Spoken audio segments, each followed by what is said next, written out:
এই যে শুনছেন, আপনার চাটা উঠে খেয়ে নেন, না হলে ঠান্ডা হয়ে যাবে।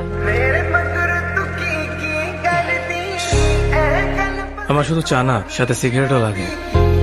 এখন থেকে এই বাসায় থাকতে হলে আমার কথা মতো চলতে হবে। এখন থেকে আপনার সিগারেট খাওয়া বন্ধ। খবরদার, আমার পার্সোনাল বিষয়ে একদম নাক গলাবেন না। আমি আপনাকে বিয়ে করেছি ঠিকই, কিন্তু স্ত্রীর অধিকার দেইনি।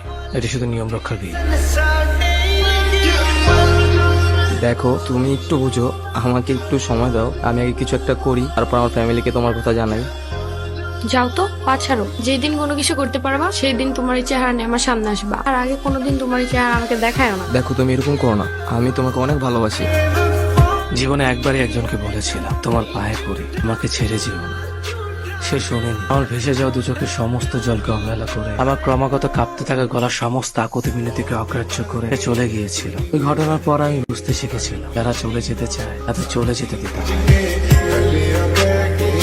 তোমাকে নিয়ে আমার খুব চিন্তা হয়, কখনো যদি তোমাকে কেউ নিয়ে চলে যায়। এমন কিছুই হবে না, তুমি শুধু শুধু চিন্তা করো। আমার কাছে কেমন যেন ভয় ভয় লাগে। তুমি আমাকে নিয়ে চিন্তা করো না। আমি আমার পরিবারের কাছ থেকে 2 বছর সময় নিয়েছি, তারা এখন চাইলেও আমাকে বিয়ে দিতে পারবে না, আর আমি বিয়ে করবো না। আর যদি বিয়ে করতেই হয়, আমি তোমাকেই বিয়ে করবো। এতদিনে এতটুকু তো চিনতে পারছো আমাকে। হ্যাঁ, এটার জন্য তো আমি তোমাকে এত ভরসা করি। আমার ভিতরে একটা তৃপ্তি অনুভব হয় তখন তোমার এইসব মায়াজনের কথা শুনি। সারা জীবন থাকতে পারবে তো আমার সাথে? ভালো, তুমি চলে গেলে আমি ভীষণ একা হয়ে যাবো, একদম ভেঙে যাবো। ধুর পাগল, এসব কি বলো? এগুলো বলতে নেই। আচ্ছা, এখন আমি যাই।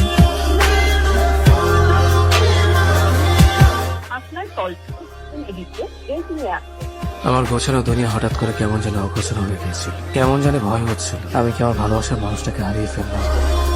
কেমন আছো তুমি? ভালো নেই। ওর সাথে আমার কিছুদিন ধরে দেখা হচ্ছে না, কথাও হচ্ছে না। আমার সবকিছু না কেমন যেন এলোমেলো হয়ে যাচ্ছে। আমি যদি ওর কোনো খোঁজ পাও আমাকে একটু জানাও প্লিজ।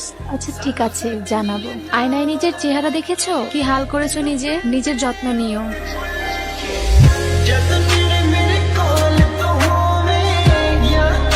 আমি জানি এই ছবিগুলো দেখে হয়তো তোমার মাথায় আকাশ ভেঙে পড়বে, কিন্তু তোমাকে যদি আমি কথাগুলো সরাসরি বলতাম তুমি হয়তো বিশ্বাস করতে না, তাই প্রমাণ সহ তোমাকে দিয়ে গেলাম।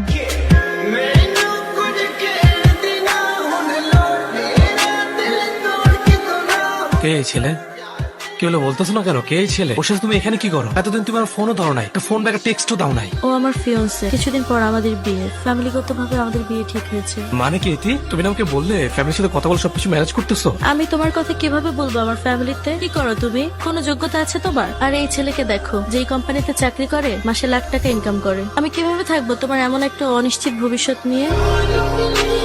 আমি তোমাকে অনেক ভালোবাসি, তুমি বাসায় একটু ম্যানেজ করো, আমাকে একটু সময় দাও, আমি সবকিছু গুছিয়ে নেবো। প্লিজ তুমি আমাকে ছেড়ে যেও না। ছাড়ো অভি, এখানে অনেক মানুষ আছে, সবাই দেখছে। তুমি এমনটা করো না, আমি তোমাকে ছাড়া বাঁচতে পারবো না। মরে যাও, এটা তোমার ব্যাপার।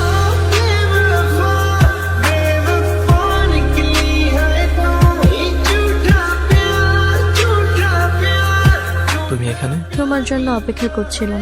মানে আমি যে এখানে আসবো তুমি কিভাবে জানলে? এখানে একদিন আসার পর পুরনো সেই ওয়েটারটি বলল তুমি নাকি এখানে মাঝে মধ্যেই আসো, তাই আমি তোমার সাথে দেখা করার জন্য রোজ এখানে অপেক্ষা করি। তোমার এই অবস্থা কেন? অভি, আমি তোমাকে ছাড়া ভালো নেই। চলো না আমরা সবকিছু ঠিকঠাক করে ফেলি। আমি কখনো তোমাকে ছেড়ে যাব না, তোমাকে আমি আর কোনো কষ্ট দিব না। 3 বছর পর তুমি এটা বলতে এসেছো? এত বছর লেগে গেছে তোমার এটা বুঝতে? আমাকে ছাড়া ভালো নেই তুমি? এই যে মেয়েটি আমার পাশে, সে আমার সাথে তার ভবিষ্যৎ দেখছে। সে তোমার থেকে আমাকে বেশি ভালোবাসে। এই 3 বছর আমি তোমাকে ভুলে গেছি, তুমিও আমাকে ভুলে যাও।